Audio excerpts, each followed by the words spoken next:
네. 자, 지금까지 주도주 집중화에 대한 논의를 많이 하다가요. 물론 AI 틀이 깨진 건 아닌데 그 틀 안에서 또 새롭게 나타나고 또 여기에 더해서 애로가 나타난 제약바이오 동네가 이렇게 강하게 활활 불타오르니 다시 한번 시선이 조금은 더 확산되는 느낌을 받고 계실 겁니다. 자, 오늘 장에서는 어떤 판단이 또 새롭게 우리에게 기회를 주고 있다라고 믿을 수 있을지 두 분과 함께 이야기 나눠보겠습니다. 루크투자연구소 임순재 대표 나와주셨고요. 보넥스트 투자자문 나현진 대표 함께합니다. 두 분 어서 오십시오. 안녕하십니까? 예, 반갑습니다. 자, 먼저 첫 번째 종목으로 저희는 포스코 홀딩스를 먼저 다뤄보고자 하는데요.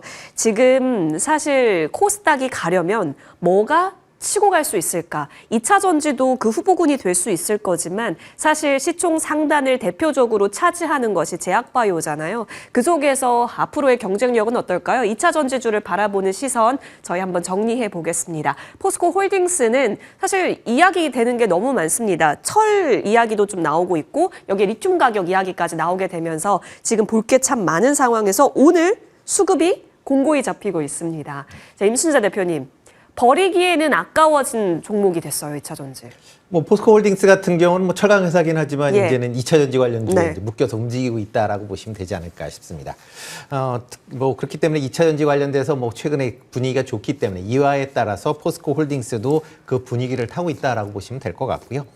특히 이제 오늘 주목을 받았었던 것 중에 가장 큰 이유는 호주와 아르헨티나의 리튬 광산에 1조 1천억 규모의 이제 투자 소식이 전해지면서 주가가 강한 그런 모습을 이어가고 있다라고 보시면 될 것 같습니다. 특히 호주의 미네랄 리소스라는 이제 광산 회사가 있는데 여기에서 중간 지주 회사를 만들고 있습니다. 여기 지주 회사에 이제 30%의 지분을 투자를 하겠다라고 밝힌 그런 상황이고요. 이와 더불어 캐나다의 이제 LIS가 아르헨티나 염원에 광어권을 갖고 있는데 이 광어권을 이제 지분 100%를 인수하면서 그런 부분이 이제 향후에 이제 리튬 광산에 대한 그런 그러니까 해외 이제 리튬 광산 투자를 확대하면서 리튬의 공급원을 안정적으로 확보할 수 있다라는 점이 시장에서 부각이 되고 있다라고 보시면 될 것 같습니다. 다만 이제 최근에 리튬 가격이 좀 하향 안정세를 보이고 있기 때문에 그런 점 좀 감안해 보셔야 될 걸로 보여지고요. 그렇지만 이제 포스코 홀딩스 자체가 이제 3분기 실적이 조금 부진한 그런 모습을 보였습니다. 뭐 매출 같은 경우도 한 5.8% 정도 감소를 했고요. 그다음에 영업이익 같은 경우는 작년 대비 한 14% 감소하는 그런 모습을 보이고 있습니다. 뭐 철강 부분이 조금 개선되고는 있다라고는 하지만 아직까지 뭐 확실하게 좋아졌다라기보다는 기존보다 원체 나빴었기 때문에 그거보다는 조금 개선된 그런 모습을 보이고 있다라는 거고요. 그리고 2차 전지 부분은 여전히 그 실적이 부진한 상황이 이어지고 있는 그런 부분입니다. 여기 또 인프라 관련된 그런 이제 부분에 그 영업 적자가 크게 나오면서 전반적으로 실적이 좀 부진한 그런 모습을 보였는데요. 뭐 일단 포스코가 좋아지려고 한다라고 하게 되면 뭐 2차 전지 관련된 부분도 있긴 하겠지만 아직까지는 매출 비중이 작기 때문에 매출 비중이 큰 철강 부분의 회복세가 확실하게 드러나야 되지 않을까라는 생각을 해보고 있습니다. 그렇지만 미국이나 EU의 관세 부과 부분이 여전히 좀 불안한 그런 모습을 보이고 있고요. 뭐 중국 업체와의 경쟁 부분도 여전히 조금 더 지켜봐야 되지 않을까라는 생각을 해보고 있습니다. 그렇다 보니까 포스코 홀딩스를 2차 전지 관련된 기업으로 본다라고 하게 되면 뭐 상관은 없겠지만 만약 뭐 해외 투자자 입장에서 보면 아직까지 포스코 홀딩스는 철강 기업으로 보고 있다라고 보시면 될 것 같고요. 그러다 보면 지금 포스코 홀딩스의 12개월 예상 PER이 지금 13배 수준을 넘어서고 있는 그런 상황입니다. 글로벌 철강 회사가 5배 수준에 불과하기 때문에 그거에 비해서 상당히 지금 고평가가 돼 있다는 게 외국인들 투자자들의 생각일 수도 있기 때문에 그런 점을 감안한다라고 하게 되면 포스코 홀딩스가 올라가기에는 조금 제한적인 모습을 보일 가능성도 있다라고 좀 생각을 하고 있습니다. 원래 매출 비중이 높은 쪽을 그 색채가 더 뚜렷한 사업 영역으로 보는데 아무래도 철강 쪽으로 바라보는 외국인의 시선이 있다면 지금 2차 전지라는 성장 모멘텀으로 바라보기에 있어서는 조금 리밋 가능성도 있다. 의견을 주셨네요. 알겠습니다. 자, 그런데 오늘 수급이 많이 몰리고 있는 것 또한 사실입니다. 리밋이 있다라고 한다면 일단 상단을 지난 7월에 만든 34만 2천 원까지 봐야 하는 것까 싶은 생각도 있네요. 그런데 최근에 이제 뉴스 나온 거 보니까 한 38만 원까지는 밸류에이션이 좀 편해졌다라는 의견 또한 있는 상황입니다. 어쨌든 오늘 들어오는 수급에 있어서 믿음도는 어느 정도 되시는지 나현진 대표님 궁금합니다. 네, 최근 들어서 수급이 몰리고 있는 네. 섹터가 이제 뭐 반도체, 바이오 그리고 2차 전지 이렇게 한 세 섹터 정도로 압축해 볼 수 있겠습니다. 포스코홀딩스 같은 경우는 매출에 비해서는 매출 비중은 철강 쪽이 훨씬 높지만 그 2차 전지 섹터로 같이 좀 묶이는 경향이 예. 큰 그 종목입니다. 그렇기 때문에 이제 최근 들어서 외국인 기관 수급이 상당히 오늘 강하게 들어오고 있는 상황을 보이고 있고요. 그리고 이제 중장기적인 관점으로 차트를 한번 분석해 봤을 때 이제 주봉상으로 볼 때 이미 3중 바닥을 한번 형성을 했습니다. 올해 초 1월 그리고 5월 그리고 한 10월 정도까지 해서 3중 바닥을 이미 완성을 한 상황이어서 중장기적으로 봤을 때 주봉상으로 3중 바닥 통과했다라고 볼 수 있겠습니다. 저항 매물대로는 37만 원 정도까지는 이제 매물대가 많이 쌓여 있는데 이제 이 정도 거래량과 이 정도 수급에서는 저항대 매물 구간을 돌파하기는 좀 어려울 것으로 보이고 37만 원 정도까지의 상방은 열려 있다고 판단을 합니다. 만약에 현재 수급적인 드라이브와 함께 윗방향을 노릴 수 있다면 한 37만 원 라인대까지는 가능성 보인다. 그렇죠. 지금 리튬 광산이라고 하는 재료적 가치가 부각되면서 수급이 또 들어온다면 물론 본업적인 면에 있어서 어느 정도 한계도 보이기는 하지만 수급적인 힘에 의해서 37 라인까지는 바라볼 수 있겠다 의견으로 정리하겠습니다. 포스코 홀딩스 봤고요. 이제는 이쪽으로 넘어가서 요즘 뭐 땡땡 첨단 소재 같은 종목군에 있어서도 다시 한번 그 기대감이 나오고 있습니다. 일단 솔루스 첨단 소재로 이야기 나눠갈 거고요. 테슬라가 옆에 붙었는데요. 한국 동박 기업과 협력을 모색 중이다라고 하면서 주식시장에서 현재 동박이 돈박이 되었습니다. 자, 임순자 대표님 궁금해요. 이게 전지박 쪽에 조금 더 힘을 쓰겠다더라고요. 근데 네, 우리 최근에 롯데에너지 머티는 회로박 쪽이었잖아요. 뭐가 됐든 동박은 다 통하나 봅니다. 일단 통하긴 하지만 약간 좀 개념이 좀 다르다라고 보시면 될 것 같습니다. 그러니까 과거에는 이제 2차 전지를 하기 전에 동박이다라고 하게 되면 회로박입니다. 그러니까 뭐냐면 그 보통 저희가 이제 PCB 기판에 본다라고 하게 되면 그 이제 선을 잇는 게 동박이 이제 선을 이었기 때문에 그걸 이제 회로박이다라고 얘기를 하고 있고요. 2차 전지에 들어가는 이제 양극재에 들어가는 그런 동박, 그러니까 음극재죠. 음극재에 들어가는 동박 같은 경우는 전지박이다라고 이제 분류를 한다라고 보시면 될 것 같습니다. 뭐 최근에 이제 여러 가지 이제 동박 업체들에 대해서 이제 얘기들이 나오고 있는 그런 상황이고 일단 2차 전지 관련된 부분이 상당히 좀 부진한 그런 모습을 보이고 있기 때문에 이런 부분을 어떤 식으로 타개할 것이냐라는 그런 이제 관점에서 본다라고 보면 지금 뭐 롯데 에너지 머티리얼즈 같은 경우는 이제 회로박 쪽에 조금 더 확대를 하겠다라고 얘기를 했습니다. 뭐 그렇게 보는 이유 자체는 AI 지금 서버 관련돼서 이제 이제 많이 이제 관련된 그 동박이 이제 소요가 되고 있습니다. 그러니까 AI 칩에 뭐 많이 그러니까 이제 생산이 되면서 이런 이제 동박에 대한 수요도 같이 증가를 하고 있기 때문에 그런 부분에 이제 좀 더 포커스를 이제 맞춰주겠다라는 거고요. 뭐 이와 더불어 이제 최근에 ESS 시장, 뭐 요즘에 최근에 2차 전지가 올라가는 가장 큰 이유가 ESS 시장의 이제 확대 기대감인데 그런 걸 감안한다라고 하게 되면 향후에 ESS 시장 부분으로도 확대를 하겠다라는 부분이 이제 가장 크게 나왔다라고 보시면 될 것 같습니다. 뭐 다만 이런 부분이 이제 회로밖에 이제 매출이 계속 좀 증가한다는 측면에서 보면 긍정적이긴 하지만 전지박에 비해서는 아직까지는 시장 규모가 그렇게 크지 않다라는 건 조금 아쉬운 그런 부분이다라고 보여지고요. 솔룩스 첨단 소재 같은 경우는 이제 일단 회로박 분야 부분은 일단 최근에 지난 7월에 매각을 했습니다. 그러니까 이런 회로박 부분, 이게 최첨단 산업에 들어가는 이런 회로박 관련된 부분에 대해서 매출이 증가할 가능성은 그렇게 크지 않다. 이제 더 이상은 뭐 없다라고 보여지고요. 그렇다면 그거를 이제 매각하면서 한 2,700억 정도의 자금이 마련이 됐는데 이 자금을 통해서 전지박에 투자를 확대하겠다라고 이제 밝힌 그런 상황입니다. 지금 테슬라하고도 얘기 나온다라고 이제 기대를 갖고 있는 이유는 지금 이런 이제 솔루스 첨단 소재 같은 경우는 이런 자금을 통해서 지금 캐나다의 이제 캐나다 퀘벡주에 지금 전지박 시설을 지금 건설을 하고 있다라는 부분입니다. 그러니까 북미 내에서 전지박을 지금 유일하게 지금 건설 중에 있기 때문에 향후 전지박 시설이 완공이 된다라고 하게 되면 북미 내에 있는 이런 이제 2차 전지 관련된 기업에 납품할 가능성이 상당히 높아질 것이다. 그렇다라고 하게 되면 뭐 그 중에 가장 크게 이제 얘기가 되고 있는 게 이제 테슬라가 이런 관련된 부분을 그러니까 사용할 것이다라는 기대감이 있습니다.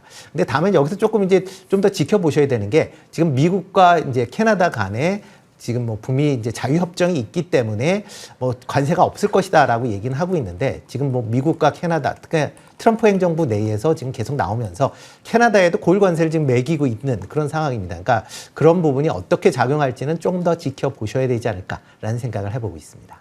네. 그렇죠. 관세 문제도 사실 우리가 또 떠안아야 할 리스크 요인이기는 합니다. 하지만 북미 쪽 위치에 솔루스 첨단 소재가 전지박 관련해서 강점이 있다면 앞으로에 있어서 협력 관계 우선순위가 될 수 있다는 기대감에 오늘 상한가 자리가 나오고 있는 거죠. 자, 그러면 사실 롯데에너지 머티가 보여줬던 흐름이 한번 그렇게 움직이고 나서 추가적인 흐름을 보였기 때문에 솔루스 첨단 소재도 마찬가지로 그런 주가 움직임을 예상할 수 있는가일 텐데요. 이제 막 장기 입형을 돌파하면서 상한가로 오늘 종가까지는 봐야겠지만 유지를 시킨다면 추가적인 폭발적 성장도 주가 성장도 가능할까요, 나 대표님? 네, 그러니까 오늘 들어서 이제 상한가에 예. 뭐 1,600만 주 거래량이 나오면서 최근 들어서 나온 거래량 중에 가장 예. 높은 정도 수준을 보이고 있습니다. 약간 그 이슈성에 의해서 이게 단기 변동으로서는 좀 과도한 거래량이 나온 걸로 그렇게 판단을 하고 있고요. 그리고 아무래도 솔루스 첨단 소재 같은 경우는 펀더멘털이 받쳐주지 않는 그 선에서 지금 위로 이제 상당히 강한 강세가 나왔기 때문에 이 이슈에 대해서 이제 또 실제냐 아니냐 아니면은 뭐 가능성이 있느냐 없느냐 이런 문제가 나오기 시작하면 또다시 오늘 올라왔던 거래량에 실린 이제 매물들은 다시 출회될 가능성이 상당히 높습니다. 연속적으로 이런 거래량을 소화해 나가면서 이제 상승을 한다면 모르겠지만 그럴 가능성이 아직까지는 크게 확신을 가지고 보기는 좀 어려워 보여서 그 부분 확인 전까지는 그 섣불리 따라가는 건 좀 위험한 것으로 그렇게 판단합니다. 이렇게 올려 세웠지만 또 한 번 주춤거리게 할 수 있는 것이 시장에서 부각될 수도 있다. 그런 부분까지 열어놨을 때 여러분이 어디서 들어가냐에 대한 논의 관점이 좀 달라질 수 있을 것 같네요. 그런 의미에서 두 분 모두 의견은 관망으로 정리가 됩니다. 우려해야 할 부분도 잇따로 정리하겠습니다. 자, 솔루스 첨단 소재 봤고요. 이어서 다음 종목으로 넘어가서 드디어 이제 코스닥 시총 1위 종목 알테오젠 이야기 나눠봅니다. 다시 한번 키를 잡은 듯합니다. 근데 이제 ABL 바이오가 또 키를 잡았습니다. 알테오젠이 작년에 보여줬었던 그런 흐름을 ABL 바이오가 또 한번 나타내지 않을까 싶고요. 그럼 알테오젠은 추가적으로 어떠한 방향성을 그리게 될까 얘기부터 나눠보겠습니다.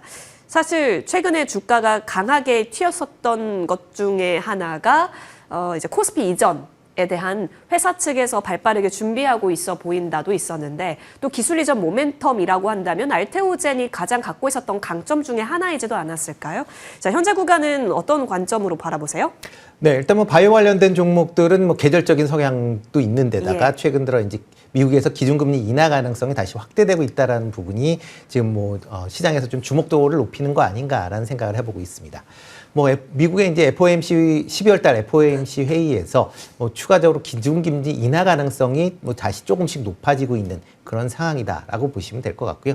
일단 기준금리가 인하가 된다라고 하게 되면 바이오 관련된 기업들에 대한 투자 심리가 개선이 되는 측면이 분명히 있습니다.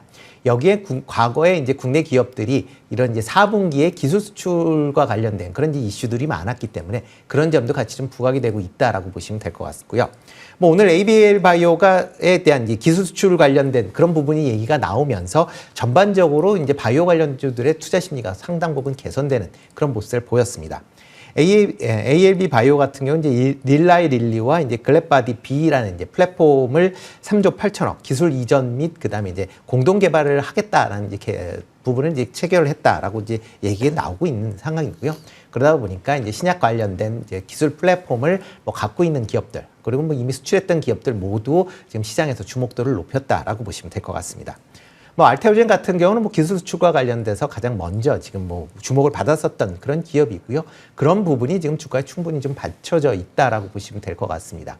특히 뭐 머크와의 이제 기트루다 이제 SC 제형과 관련된 그런 이제 이슈가 여전히 있었고요. 뭐 최근 들어서도 뭐 지금 미국 FDA에서 기트루다가 SC 제형에 대한 이제 FDA 승인을 받았다라는 그런 얘기가 나오면서 그 향후에 관련된 이제 로열티 수입이 뭐 커질 것이다라는 기대감도 같이 남아 있는 그런 상황입니다.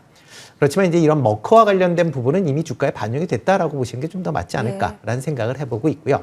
만약 대신 이제 이런 이제 알테오젠이 추가적으로 상승하기 위해서는 추가적인 기술 수출 모멘텀이 좀 같이 좀 붙어야만 주가가 상승할 가능성은 좀 높아 보인다라고 생각을 하고 있습니다. 뭐 지금 여러 기업들과의 기술 수출 관련된 논의가 있다라고 얘기는 하고 있지만 아직까지 좀 가시적인 그런 부분이 없기 때문에 그런 얘기가 나오기 전까지는 아마 주가는 지금 정도 수준에서 뭐 횡보하는 그런 분위기가 좀 더 이어질 가능성이 있어 보인다라고 생각을 하고 있습니다. 네, 여기서 조금 더 각도를 높이는 것까지는 추가적인 기술 수출, 이제 기다리고 있는 분들 많으실 것 같은데요. 4분기에 기다릴 것, 또 2026년에 기다릴 것이 없지는 않은 상황인데 나와주고 그때 좀 더 시세가 붙지 않겠느냐의 의견이신 것 같아요. 오늘 좀 바이오 쪽으로 수급이 몰리는데 그러면 오늘 다른 종목군 기술 이전 좀 리스트업 된 기업들 있지 않습니까? 기다리고 있는 그 기업들에 진입하는 것 또한 알테오젠 관망 의견과 동일하신지 임순재 대표님 궁금해요. 지금 상황에서는 네. 뭐 기술출 관련된 기업들은 여전히 기대감이 아직 없는 예. 기업들은 기대감이 여전히 남아있기 때문에 그 기대감 때문에 추가적으로 조금 더 움직일 가능성은 있다라고 좀 생각을 하고 있습니다. 그러니까 지금 그러니까 공개된 기업들은 공개된 내용에 대해서 지금 시장에서 평가를 이제 한다라고 보시면 될 것 같고요. 기대감이 있는 기업들은 이거를 평가하는 게 좀 달라질 수밖에 없습니다. 그러니까 그렇다 보면 뭐 지금 뭐 그 좋으냐 나쁘냐라기보다는 그런 기대감이 좀 더 이어질 가능성은 있다라고 생각을 하고 있습니다. 네, 좋습니다. 알테오젠, 뭐 에이프릴, 리가캠 바이오, 펩트론, D&D 파마텍 등등 4분기 기다리고자 하는 기업들은 꽤 있습니다. 자, 그러면 나 대표님께 여쭙겠습니다. 사실 우리 플랫폼 기업할 때 가장 대장격으로 봤었던 알테오젠인데요. ABL이 쏘아올린 공과 함께 들어오는 수급 정도로만 보시는지 아니면 알테오젠이 갖고 있는 그 근거가 있기 때문에 여기서 기술적으로 좀 더 노릴 자리를 만들었다고 보시는지도 궁금해요. 네, 먼저 오늘 ABL 바이오의 호재로 인해서 이제 바이오 종목들에 대한 관심도가 좀 많이 높아졌습니다. 그리고 시장 측면에서도 한번 살펴보면 코스피는 9월에 좀 상승을 하다가 10월에 좀 강하게 많이 올라왔었습니다.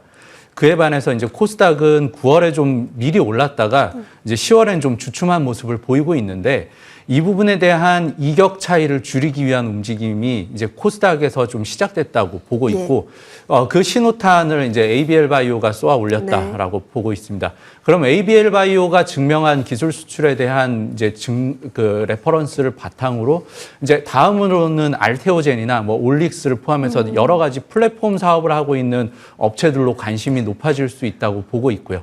그리고 그 중에서도 가장 좀 임박해 있다라고 볼 수 있는 건 제형 전환의 플랫폼에 대해서 이제 뭐 키투르다를 포함해서 매출이 일어났던 기업들 측면에서 볼 때 알테오젠은 추가로 계속해서 기술 수출을 이룰 가능성이 좀 높아 보이는 상황입니다.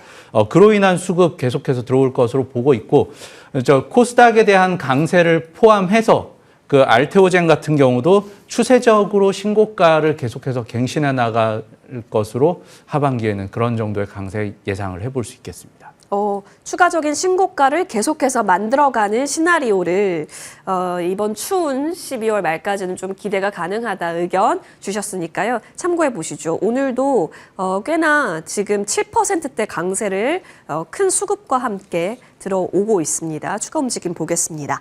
자, 이어서 이쪽으로 넘어가겠습니다.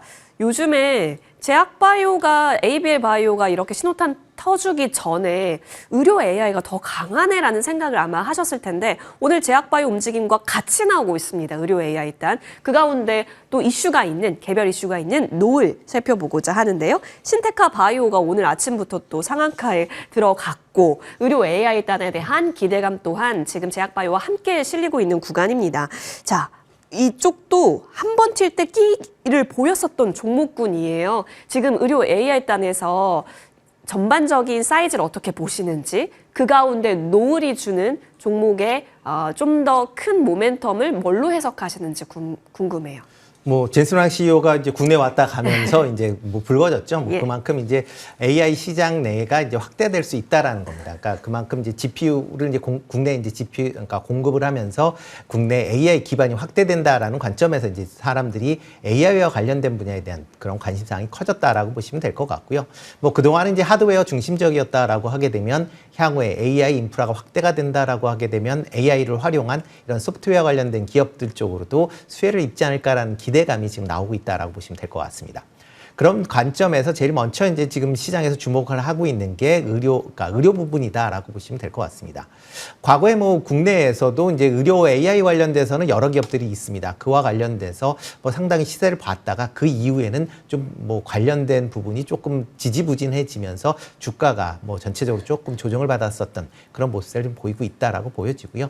그러다가 최근 들어 다시 관련된 AI가 시장에서 관심을 받으면서 움직이고 있다라고 보시는 게 맞지 않을까라는 생각을 해보고 있습니다. 뭐 이와 관련돼서 뭐 노을 같은 경우 오늘 이제 개별적인 이슈 때문에 좀 강한 그런 모습을 보였습니다. 뭐 그러니까 미국의 이제 열대 의학 및 위생학회 뭐 연례 학술회의에서 지금 관련돼서 말라리아와 관련돼서 혈액을 통해서 이제 진단을 할 수 있는 그런 이제 AI 솔루션을 이제 개발해서 공개를 했다라고 보시면 될 것 같습니다. 이를 통해서 관련된 말라리아의 이제 진단을 좀 더 빠르게 할 수 있다라는 그런 이제 부분이 시장에서 좀 주목도를 높였다라고 보시면 되는데요.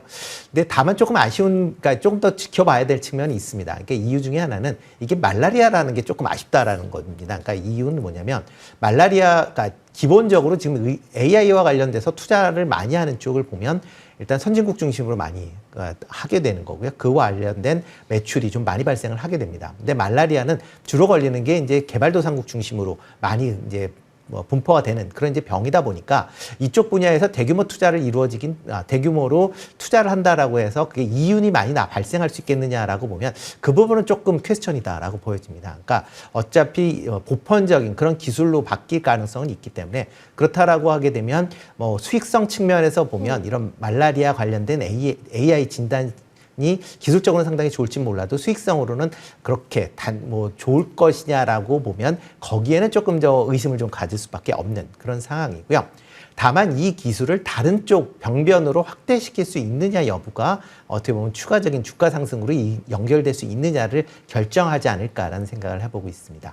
단순히 이번 하나로 나온다라고 하게 되면 이건 좀 단기적인 이슈로 끝날 가능성이 높고요. 만약 다른 병변으로 확대된다라고 하게 되면 추가적인 상승 가능성은 좀 있어 보인다라고 생각을 하고 있습니다. 추가적으로의 뉴스가 더 붙어줬으면 더 이상적인 앞으로의 우상향을 근거 있게 바라볼 수 있겠다 의미이네요. 관망으로 정리를 해주셨습니다. 사실 이전에 산이 있어요. 그 산을 두고 지금 이제 다시 수급이 붙어서 올라가는 건데 나연준 대표님 궁금합니다.